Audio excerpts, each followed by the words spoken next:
So 310 வச்சிருக்க எல்லாருக்குமே வந்து ஒரு விஷயம் தெரியும் ஆட்டோமேட்டிக்காக. இங்கே கொடுத்துருக்க இண்டிகேட்டர், ஸ்டாக்கில் கொடுத்துருக்க இண்டிகேட்டர்ஸ் எதுவுமே வந்து ஃப்ளெக்சிபிள் கிடையாது.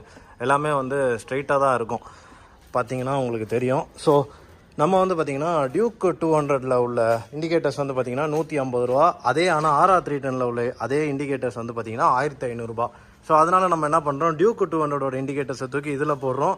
அதே மாதிரி இந்த வளையிற மாதிரி உள்ள இண்டிகேட்டர்ஸ் நம்ம கடையில் நம்ம வாங்கிடுவோம். அரௌண்ட் 250 to 300 தான். இப்போ என்ன ப்ரைஸ் இருக்குன்றது தெரியல. இந்த வளையிற மாதிரி ஒரு இண்டிகேட்டர்ஸ் அப்படின்னு சொன்னால் பார்த்தீங்களா, ஸோ இதுதான் ஆக்சுவலாக அந்த வளையிற மாதிரி உள்ள இண்டிகேட்டர். ஸோ இங்கே வந்து பார்த்தீங்கன்னா அந்த ஜாயிண்ட் ஆகிற இடத்துல வந்து உங்களுக்கு வந்து ஃப்ளெக்சிபிளாக இருக்கும். ஸோ அதனால் வண்டியை கீழே ட்ராப் பண்ணாலும் சரி, இல்லை இடித்தாலும் சரி, இண்டிகேட்டர் வளையுமே தவிர இண்டிகேட்டர் உடையாது. ஸோ இதோட ஃபுல் வீடியோ நம்மளோட 6 Foot Rider யூடியூப் சேனலில் இருக்குது. ஸோ மறக்காமல் செக் பண்ணி பாருங்கள். லிங்க் ப்ரொஃபைலில் இருக்குது.